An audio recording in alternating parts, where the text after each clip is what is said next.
en fuego y los de alrededor caliéntanse muy luego. Así es el amor de Dios, esto al experimentar, y este amor hay que esparcir, lo debes compartir.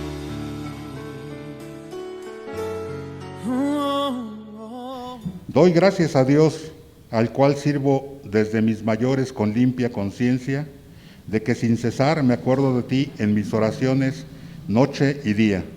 Deseando verte, al acordarme de tus lágrimas, para llenarme de gozo. Trayendo a la memoria la fe no fingida que hay en ti, la cual habitó primero en tu abuela Loida y en tu madre Eunice, y estoy seguro que en ti también. Por lo cual te aconsejo que avives el fuego del don de Dios que está en ti por la imposición de mis manos. Porque no nos ha dado Dios espíritu de cobardía, sino de poder, de amor y de dominio propio.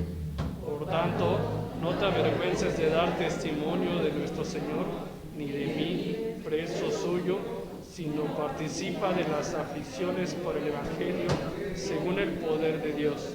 Quien nos salvó y llamó con llamamiento santo, no conforme a nuestras obras, sino según el propósito suyo y la gracia que nos fue dada en Cristo Jesús antes de los tiempos de los siglos.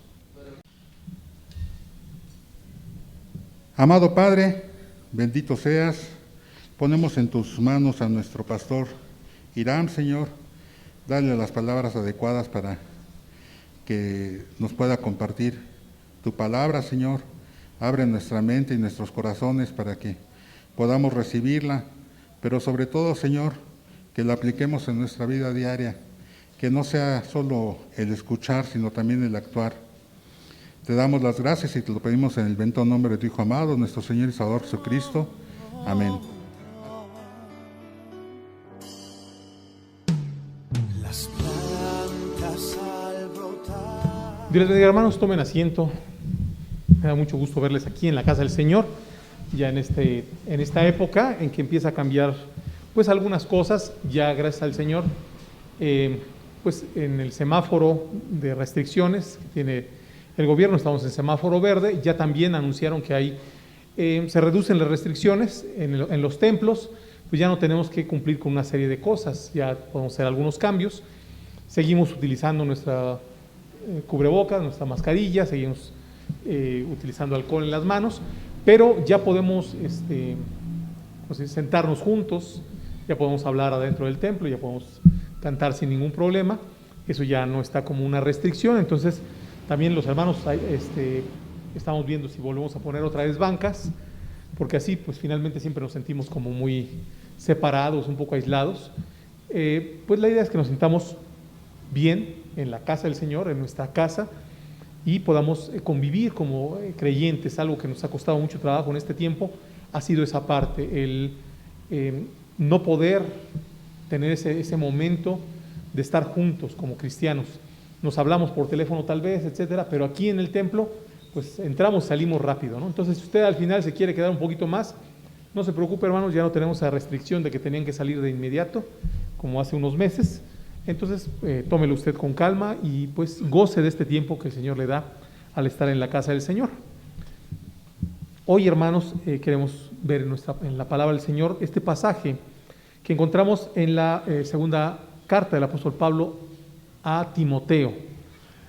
Es una historia ya bien conocida, la historia de Timoteo, este hombre que era hijo de una mujer de origen judío, un padre muy posiblemente de origen griego, pero que desde muy joven conoció el Evangelio a través del apóstol Pablo. Este hombre fue pastor en Éfeso y fue un hombre importante para la palabra de Dios. Es mencionado en más de una de las cartas de Pablo, en varias de sus cartas, como uno de los colaboradores cercanos del apóstol Pablo. Pero ejemplifica también para nosotros un punto importante respecto a lo que es la vida cristiana.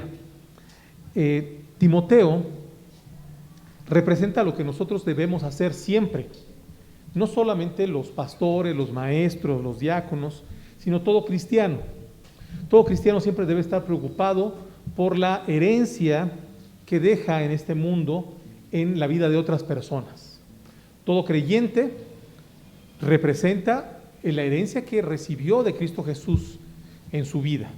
Cada uno de nosotros somos producto de alguien que llegó a nuestras vidas y nos habló acerca de Cristo Jesús. Podríamos ser incluso, alguno de nosotros, no sé si a alguno se le pudiera ocurrir, hacer como su árbol genealógico de cómo llegó el Evangelio a su vida. ¿Quién le habló a usted? ¿Y quién le habló a esa persona? ¿Y quién le habló a esa persona? Y así irnos hacia atrás en el tiempo hasta encontrar, tal vez, en nuestros antepasados espirituales, a personas muy destacadas. Eso es muy posible que ocurra. Pero algo que es interesante es pensar en a quién le ha hablado usted acerca de Cristo Jesús y cómo ha buscado que esa persona se desarrolle como cristiano. ¿Estamos dejando una herencia completa en medio del pueblo de Dios o simplemente nos hemos preocupado por haber recibido a Cristo Jesús y ser salvos nosotros? Normalmente es como la mayoría de los cristianos vivimos, simplemente interesados en que nosotros estemos cumpliendo con esa parte, en saber que tenemos vida eterna y se acabó. Es bueno que nosotros pensemos en algo más, que pensemos en esa persona que ha creído en Cristo Jesús a través de nosotros, que pensemos en ello y que veamos qué va a ocurrir con esa persona. En este caso, el apóstol Pablo escribe una serie de consejos a Timoteo y de eso se trata esta parte de la Escritura. Las cartas del apóstol Pablo a Timoteo, a Tito, son cartas que son una serie de recomendaciones para un cristiano que está desarrollándose y que Pablo desea dejar una herencia en sus vidas. En este caso, Pablo acude a una serie de puntos que son importantes en la vida de este hombre. Nosotros podemos ver ahí abra su Biblia, segunda carta del apóstol Pablo a Timoteo, capítulo 1, en el versículo 3 dice: doy gracias a Dios, al cual sirvo desde mis mayores con limpia conciencia, de que sin cesar me acuerdo de ti en mis oraciones noche y día. Cuando usted le habla a otra persona de Cristo Jesús, hay un punto que es importante, y que es importante que esa persona sepa.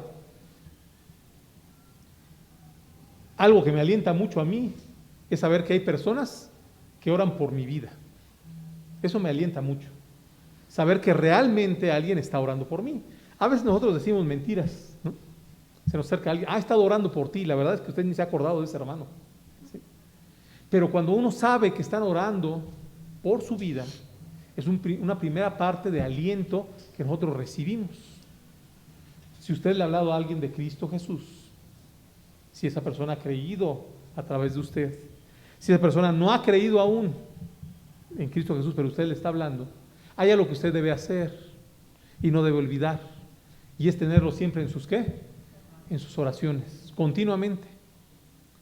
¿Por qué oramos, hermanos? Y muchas veces lo hemos platicado en las reuniones de oración.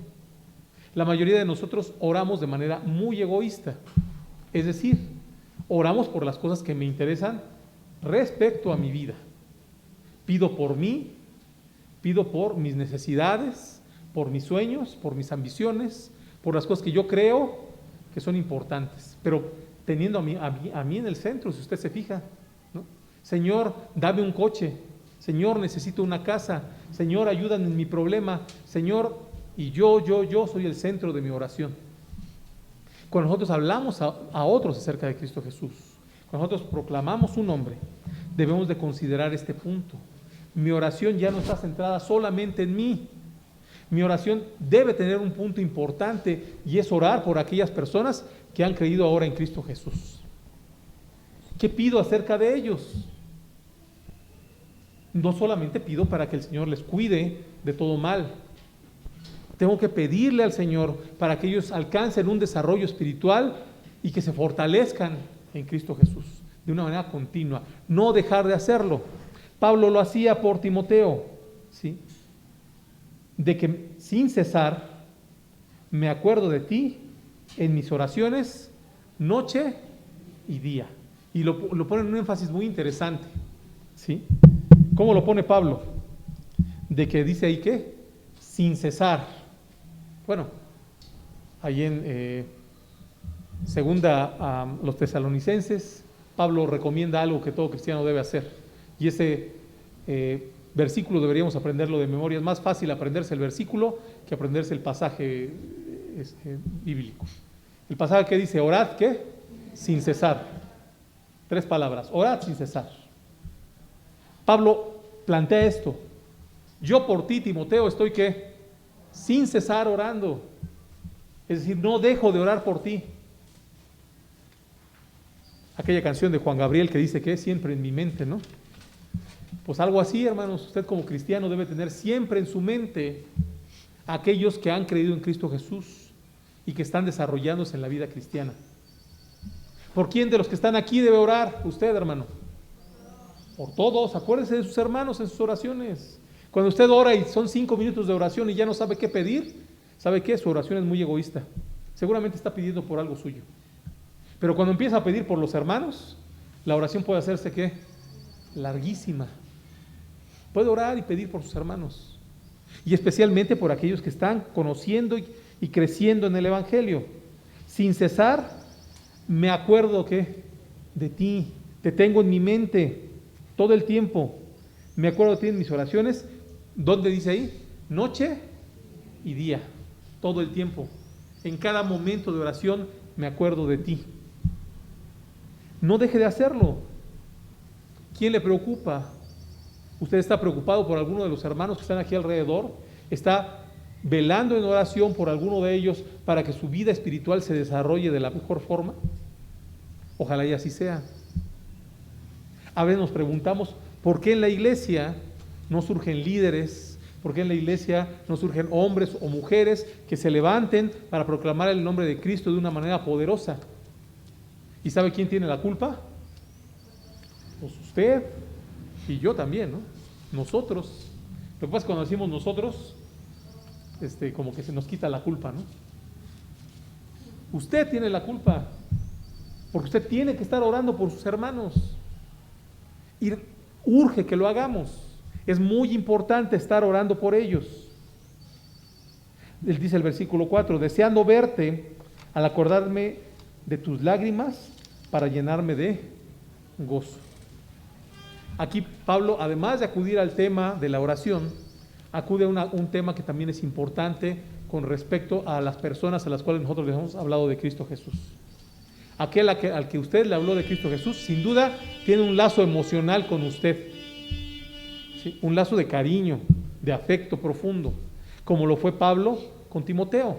Eran cercanos y es algo que no debemos nosotros olvidar. Usted es cercano a Dios, tómelo en cuenta. Usted es cercano a aquel que le habla de Cristo Jesús. Usted es cercano a sus hermanos.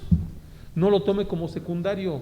A veces como cristianos nos vemos como de lejos. Y aunque nos amamos, pareciera que fuera pecado el que nosotros estimemos de más a nuestros hermanos. ¿Sabe qué? Usted ame a sus hermanos, ámelos mucho. Es un segundo punto al que apela Pablo. El tercer punto al que apela Pablo es trayendo a la memoria la fe no fingida que hay en ti, la cual habitó primero en tu abuela Loida y en tu madre Eunice, y estoy seguro que en ti también. Este tercer punto al que apela Pablo tiene que ver con nuestras relaciones de historia en el Evangelio. Más de uno de los que estamos aquí, sé que hay algunos que se convirtieron a Cristo Jesús en esta generación, es decir, ustedes creyeron en Cristo Jesús. Pero también habemos muchos aquí, sobre todo más los jóvenes, que creyeron primero que sus abuelitos, sus papás, sus hermanos, su familia y después ellos. Muchos de nosotros ocurrió así. A ver, bueno, levante la mano. ¿Quién de ustedes primero creyeron sus papás o sus hermanos antes que ustedes? A ver, levanten su mano. ¿Quiénes? O sea, vemos que somos muchos, ¿no? Pongan su mano, hermanos. En algunos casos, hermanos, pues de muchas generaciones, ¿no? En mi caso, pues mi mamá era cristiana, bueno, es, ¿no? Mi abuelita era cristiana, mi bisabuelita era cristiana, ¿no? Ahora mis hijos son cristianos, ya son muchas generaciones, y es algo que yo debo de recordar siempre, es parte de mí. Así como hay otras cosas que son importantes para mi vida, también es parte de mí saber que soy cristiano. Y que soy cristiano no solo por lo que está ocurriendo ahora, sino por lo que ocurrió en generaciones anteriores. Y debo de tomarlo en cuenta también. Es valioso. Es valioso pensar también ahora en mis hijos. Ellos han creído en Cristo Jesús a través de mí.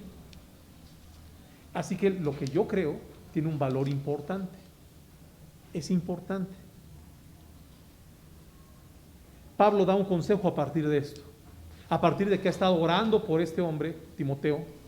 A partir de que tiene un lazo emocional con él, a partir de que tiene un antecedente en su historia familiar, Pablo le dice algo a Timoteo y le da un consejo, tomando en cuenta todo esto, todo lo que ya tiene como un valor extra.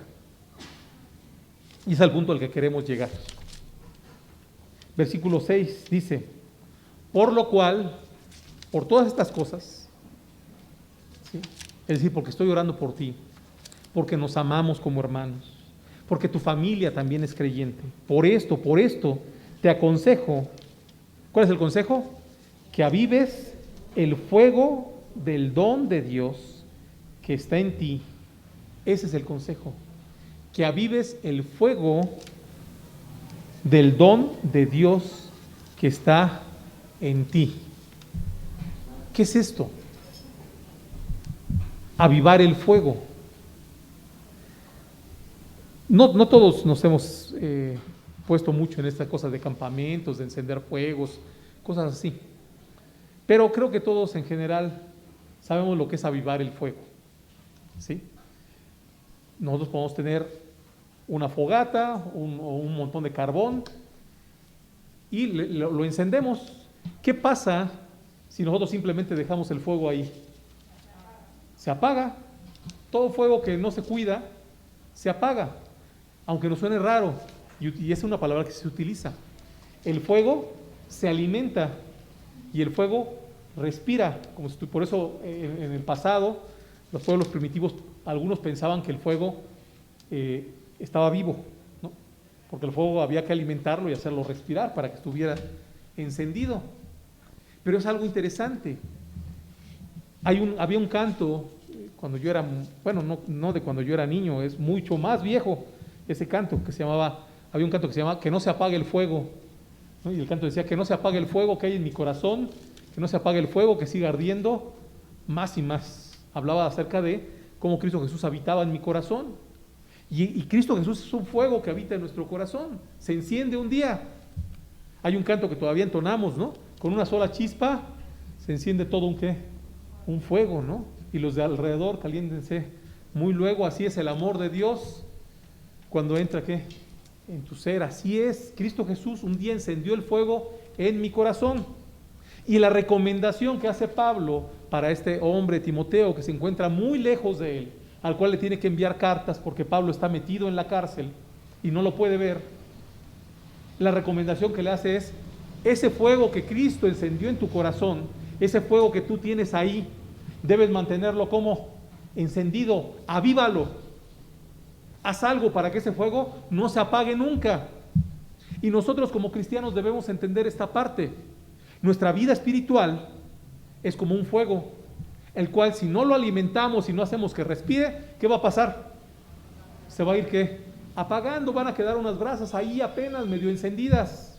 Va a quedar el recuerdo de que somos cristianos. En la semana, en las iglesias católicas, el miércoles que se celebró, hermanos. ¿Perdón? El miércoles de ceniza. Miércoles de ceniza, ¿no? Muchos de nosotros ni nos enteramos de eso, pero de repente vemos a la gente ahí con su cruz aquí en la frente, ¿no? A veces, hermanos, nosotros como cristianos parecen domingos de ceniza, aunque nos suene feo, porque del fuego que Dios encendió, lo único que quedan son, ¿qué? Cenizas. Es todo lo que queda. Parece que no vivimos, parece que está muerta nuestra relación con Dios. Y la recomendación que le hace Pablo a Timoteo es que avives el fuego del don de Dios que hay en ¿qué? En ti. Ya existe en ti, eso está en ti. Pero el responsable de mantenerlo encendido, ¿quién es? El propio Timoteo. Por eso le dice a Timoteo, no le dice yo voy a encender el fuego que hay en ti, no le dice así Pablo, ¿o sí? No le dice espera que Dios encienda el fuego que hay en ti. El consejo de Pablo es que tú, Timoteo, avives el fuego del don de Dios que hay en ti. Las responsabilidades de cada ¿qué? De cada creyente. Muchas veces cometemos el error de esperar que nuestra vida espiritual brille, de esperar que nuestra vida espiritual abunde, de esperar que nuestra vida espiritual queme a los demás, cuando nosotros no estamos haciendo la parte que nos toca. Y generalmente se lo tendemos a atribuir a otras personas. Es uno de nuestros grandes problemas. Hermano, ¿qué está pasando en su vida? Es que mi esposa ya sabe cómo es. Pues sí, ya sé cómo es, pero ¿y eso qué tiene que ver, no? Es que mi mamá no quiere venir al templo, ¿sí? Es que ya sabe los problemas que hay aquí con el trabajo, mis jefes, ¿no? Es que el pastor, pues no, yo veo que predica, pero pues como que hay algo que le falta, ¿sí? Es que los líderes de la iglesia no le echan ganas. Y el fuego que está en nosotros se empieza a apagar y nosotros le echamos la culpa ¿a quién? A todo mundo. Pero la responsabilidad es ¿qué? Individual. Encender el fuego del don de Dios que hay en nosotros depende de cada uno. Ahora, fíjense en la palabra que está utilizando. Dice aquí, te aconsejo que avives el fuego del don de Dios que está en ti. ¿A qué nos referimos con el don de Dios?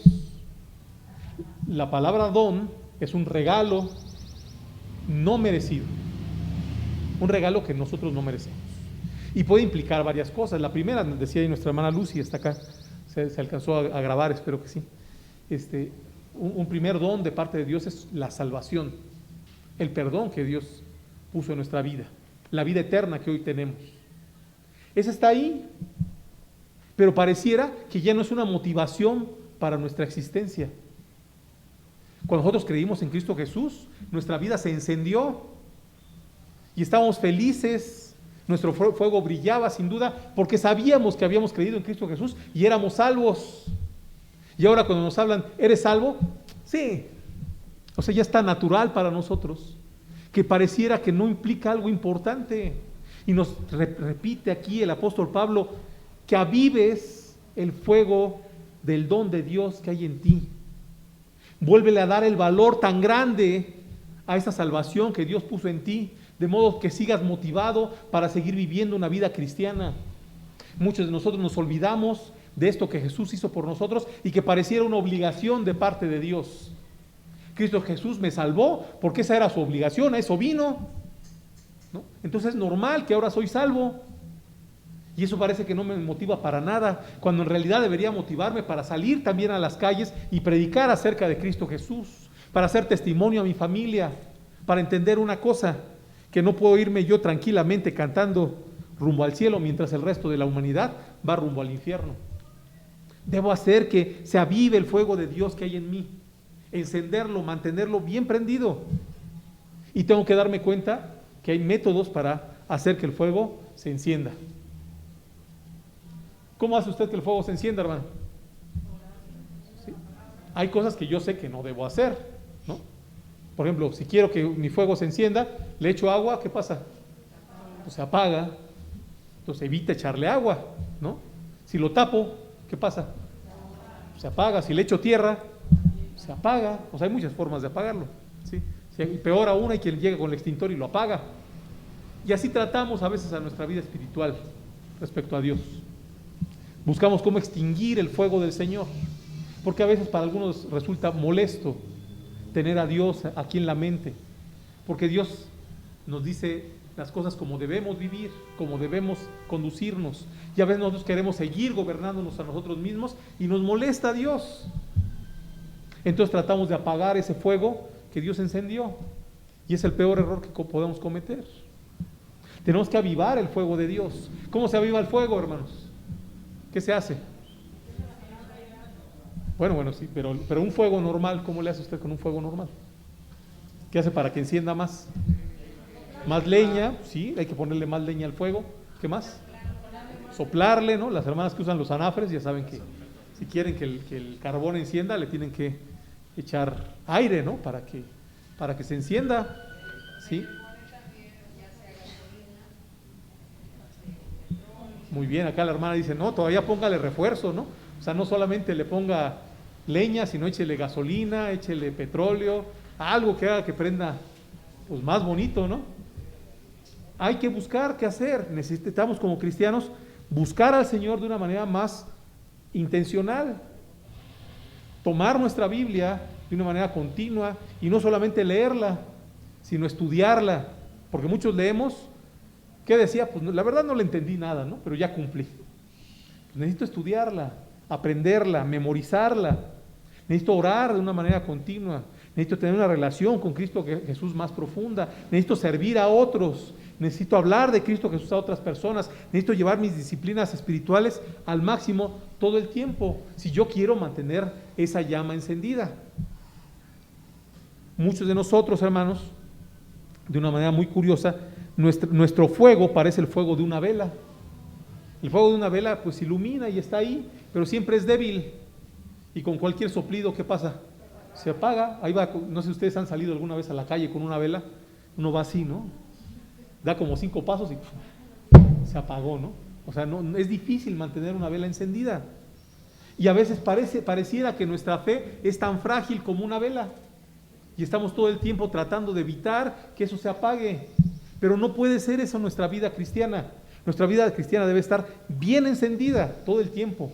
Y que sea como cuando tenemos una fogata que ya no sabemos cómo apagarla, ¿no? Y le buscamos y le echamos agua y le echamos y sigue prendida. Eso debe ser nuestra vida. Hay algo más con un sentido del don que Dios ha puesto en nosotros.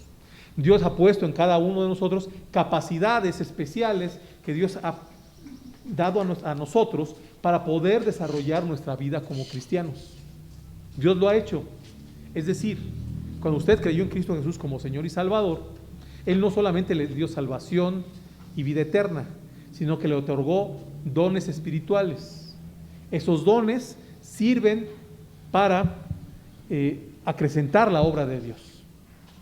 ¿Cómo que son? Bueno, hay don de enseñanza, hay don de evangelismo, hay don de servicio, etcétera, etcétera. Hay muchos dones. Hay como 50 porque no tienen cuenta. O sea, son muchos. Y Dios lo puso en su vida. Y usted se va a dar cuenta que puede poner eso al servicio del Señor y las cosas van a ser mejores, no solo para la iglesia o para la gente que le rodea, sino van a ser mejores para usted. Muchos de nosotros recibimos esos dones, esos talentos de parte del Señor, y lo que hacemos es como en la parábola de los talentos, ir y enterrarlos, ¿no?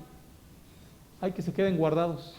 Yo sé que Dios me dio una voz muy bonita para cantar, pero me da vergüenza, entonces mejor que no canto, ¿no? ¿Para qué me la gasto? ¿Sí? Yo sé que Dios me dio, no sé, mucha capacidad de administrar, pero en lugar de ayudar a la iglesia a administrar, pues mejor me quedo callado y que los demás hermanos hagan para no meterme en problemas. Hay muchas cosas que usted puede hacer para el Señor. Y lo que tiene que hacer, como lo dice aquí, es avivar el fuego del don de Dios que hay en usted. ¿Qué quiere decir esto? Eso que Dios le dio, usted tiene que hacerlo abundar, ser mejor cada día. Si alguno tiene capacidad para enseñar, no solamente debe enseñar, sino debe capacitarse y hacerlo cada día que mejor, cada día mejor. ¿Qué nos impide hacerlo? ¿Qué nos impide hacer estas cosas que estamos mencionando? ¿Qué nos impide avivar el fuego de Dios que hay en nosotros? Ponga mucha atención, porque el versículo 9 nos plantea esto. El versículo 9 nos dice, hablando de Cristo Jesús, quien nos salvó y llamó con llamamiento santo, no conforme a nuestras obras. Es que me adelanté mucho. En el versículo 7. ¿Qué nos impide hacerlo? Versículo 7 dice, Porque no nos ha dado Dios espíritu de cobardía, sino de poder, de amor y de dominio propio.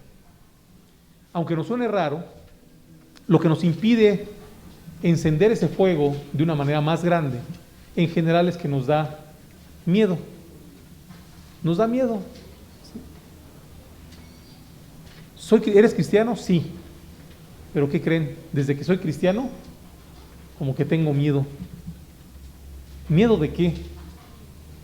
Pues miedo de qué vayan a decir de mí, afuera del templo y adentro del templo. Tengo miedo de qué va a pasar adelante, porque pues la verdad no sé qué es eso de ser cristiano. Y tengo miedo de ejercer mi vida cristiana, porque no sé qué va a pasar. Tengo miedo. Y nos da mucho miedo todo. Y pareciera que la vida cristiana implica miedo. Y a veces decimos, hermanos, vamos aquí enfrente, vamos a repartir unos folletos. ¿Y qué creen? A todos nos da ¿qué? Miedo. ¿Qué va a hacer usted? Pues no le estoy diciendo ni que le hable a las personas, lo único que estoy diciendo es llévele ¿qué? Un folleto. Es muy simple, ¿eh? Pero nos da tanto miedo que soy incapaz de ¿qué? De extender mi mano y darle un folleto a una persona. Tengo miedo, no puedo hacerlo. El miedo nos impide hacer muchas cosas, hermanos. Y eso lo vemos en la vida cotidiana. Hay quien no terminó una carrera universitaria porque tenía miedo. Hay quien no se atrevió a casarse con la mujer que amaba pues porque le dio miedo decirle, ¿no? ¿Sí? Hay quien no ha podido iniciar un negocio pues porque tiene miedo, etcétera, etcétera, etcétera. Pero también en la vida cristiana nosotros nos impedimos hacer muchas cosas simplemente porque tenemos miedo. Y como iglesia lo hemos visto muchas veces. Oportunidades de predicar el evangelio, ¿cuántas tenemos, hermanos? Pues muchas, muchísimas, si no es que todas. Y son oportunidades que deberíamos de buscar de manera intencional, como lo dijimos hace rato. No podemos esperar que todo llegue, tenemos que hacer nuestra parte.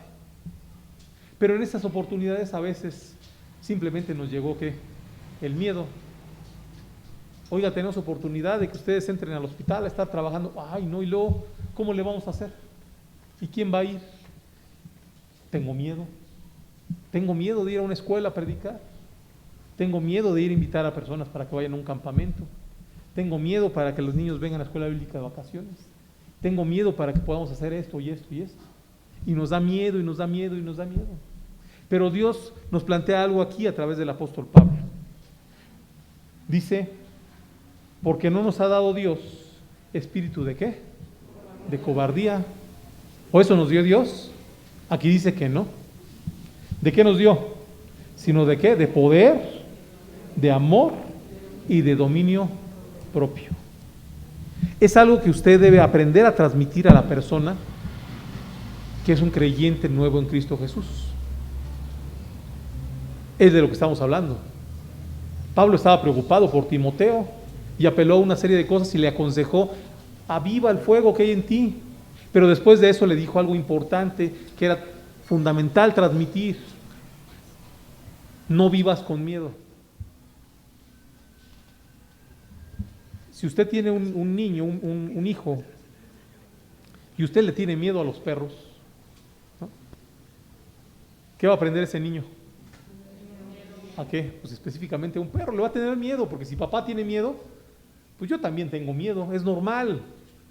Y muchos cristianos tenemos miedo de hacer cosas, y lo que le enseñamos a los nuevos creyentes es a tener ¿qué? El mismo miedo,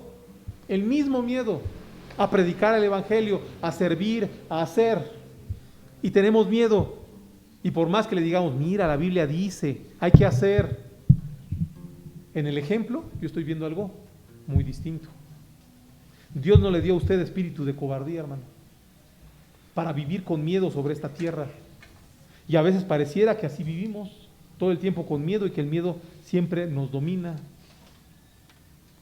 El creyente tiene que aprender a vivir como lo dice el pasaje, lleno de poder, de amor y de dominio propio. Y vea qué importancia tiene esto, porque son las cosas que pueden mover las cosas. Primero, tenemos un espíritu de poder. Es decir, no somos incapaces, hermanos. Dios le da la fuerza, Dios le da la capacidad, Dios le da la energía para hacer las cosas. No proviene de usted, proviene ¿de quién? De Dios. Porque si proviniera de nosotros, olvídese. Pero ese poder es grandísimo. Ese poder proviene ¿de quién? De Dios. Es un poder que ni siquiera nosotros podemos entender, ni somos capaces de dominar. Proviene de Dios. Recuérdelo, se nos olvida que esto lo tenemos nosotros. ¿Espíritu de qué? De poder. Un segundo punto que plantea, tan grande como el anterior. ¿Espíritu de qué? De amor, que es el que mueve todas las cosas. Cuando usted le ve las cosas por obligación, créame que no las va a querer hacer. Pero cuando las ve por amor, las cosas cambian de una manera total. Muchos hacemos las cosas por obligación en la iglesia, muchos hacemos las cosas por obligación en nuestra relación con Dios. Pero sabe una cosa, cuando las hace usted por amor, las cosas cambian totalmente. Tenemos esa parte en nuestra vida de poder, de amor y por último, ¿de qué? De dominio propio. La capacidad de hacer en nosotros lo que es correcto. Elegir voluntariamente sin que otra cosa me influya. Yo me domino a mí mismo y soy capaz de decir, voy a hacerlo. Yo me domino a mí mismo y también soy capaz de decir, no voy a hacer esto otro que está mal. Eso Dios sí lo puso en mí. Entiéndelo usted. En el pasado, cualquier persona que no conocía a Cristo Jesús estaba dominado por completo por el pecado. No tenía otra elección más que pecar, ¿o qué? O pecar. Ahora usted tiene dominio propio. Usted puede elegir pecar, ¿o qué? O no pecar. Eso es lo que Cristo Jesús hizo en usted. Le dio esa capacidad. Algunos ejercemos ese dominio propio y algunos no lo ejercemos y nos dejamos llevar por el pecado y vivimos mal. Pero el cristiano tiene esa ventaja. Y no solo eso, sino que en un sentido de hacer las cosas para el Señor, también hay quien ejerce con ese dominio propio la capacidad de ir y cumplir con lo que Dios pide. Eso implica dominio propio. Eso implica decirme a mí mismo, voy a hacerlo. Voy a hacerlo. No importa lo que digan los demás, no importa lo que pase alrededor, voy a hacerlo. Y el apóstol Pablo se lo dice a Timoteo, y nosotros no lo debemos olvidar. Y debemos de pensar que es algo que nosotros vamos a sembrar en la vida de un creyente. Piénselo bien, porque tal vez nosotros como cristianos estamos sembrando algo equivocado. Versículo 8 dice, por tanto no te avergüences de dar testimonio de nuestro Señor, ni de mí, preso suyo, sino participa de las aflicciones por el Evangelio, según el poder de Dios, quien nos salvó y llamó con llamamiento santo, no conforme a nuestras obras, sino según el propósito suyo y la gracia que nos fue dada en Cristo Jesús antes de los tiempos de los siglos. La primera parte, hermanos, si tengo que enseñarle algo a un creyente, es que no se debe avergonzar jamás del Evangelio. Eso forma ahora parte integral de su vida. Somos cristianos, somos hijos de Dios, eso es mío, eso soy yo ahora. No me puedo avergonzar de esto. Hemos enseñado muchas veces a las personas a avergonzarse de cosas. Y muchos de nosotros nos avergonzamos de las cosas más simples, ¿no? Incluso hasta nos dicen, ¿dónde vives? Yo vivo por la zona de Polanco, ¿no? Pues, ¿cuál? Si vives en pleno Iztapalapa, ¿no? Nos da vergüenza nuestro código postal. No tenemos por qué avergonzarnos de esas cosas tan simples, mucho menos de lo más valioso que es Cristo Jesús. No te avergüences de eso. Y no te avergüences por un punto que plantea al final del versículo 9. No te avergüences de Cristo, porque Él te llamó con llamamiento santo, no conforme a nuestras obras, sino según el propósito suyo y la gracia que nos fue dada en Cristo Jesús. Es decir, tú no estás aquí y tú no creíste en Cristo Jesús por pura casualidad. Estaba en la voluntad de Dios que tú llegaras a Cristo Jesús. Estaba en la voluntad de Dios que tú cumplas con el propósito para el cual fuiste llamado. Tú no existes aquí por casualidad, tú existes aquí con un propósito de parte de Dios y todo creyente debe mantenerlo en su mente siempre. Tengo un propósito en la vida. Estoy para algo, sirvo para algo, soy amado por algo. Eso somos nosotros y todo creyente debe recordarlo siempre. Debo ponerlo en la mente y en el corazón de aquel al que estoy enseñando. Yo como padre de familia debo transmitirlo a mis hijos. Debo transmitir lo que he dicho. Que oro por ellos. Que tienen una herencia como cristianos. Que tenemos una relación de afecto. Pero también que ellos deben hacer que el fuego que hay de Cristo Jesús en su corazón se avive todos los días porque hay un propósito para sus vidas. Sirven para algo. Y eso es en cada uno de ustedes. Cada uno de nosotros fuimos creados para algo y recibimos un don para algo.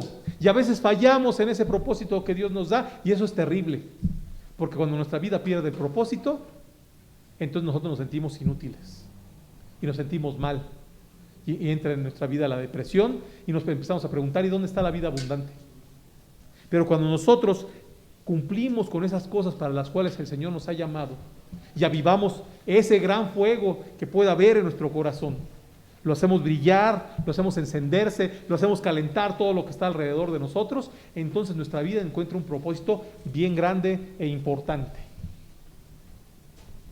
Hoy, para nosotros, debe quedar muy grabada esta idea: avivar el fuego del don de Dios que hay en nuestro corazón, lo cual es una responsabilidad suya. Nadie más lo va a poder hacer encender. Quizás cuando venga se sienta muy motivado por un mensaje que escuchó del pastor, y muchas veces lo hemos experimentado, platicado de eso con otros pastores en la semana, como a veces cuando uno predica se emociona a la gente y uno dice, si el Señor le está llamando, levante su mano, y levanta la mano, ¿no? Póngase de pie, y se pone de pie, ¿no? Pase al frente, y pasa al frente. Póngase de rodillas, se pone de rodillas.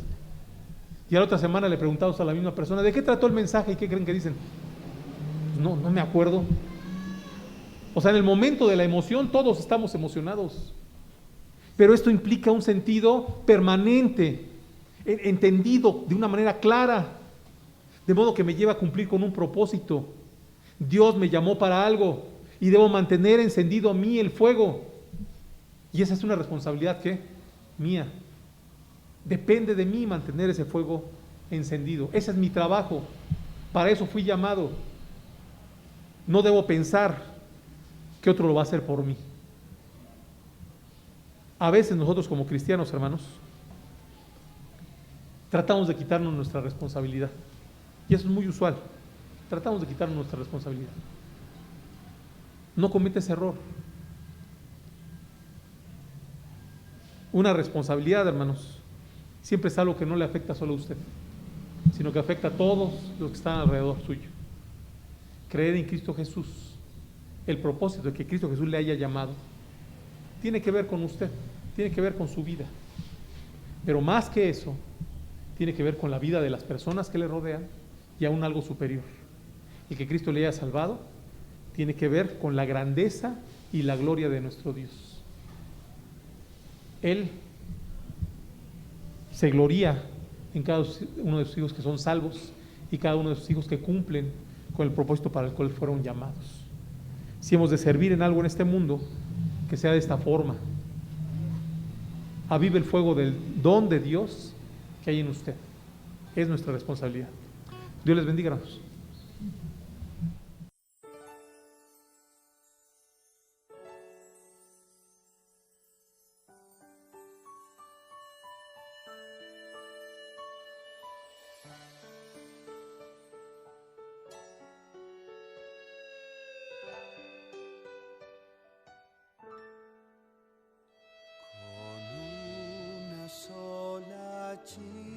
Chispa se enciende un fuego y los de alrededor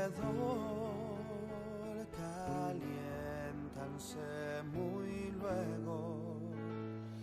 Así es el amor de Dios, esto al experimentar, y este amor hay que esparcir, lo debes compartir.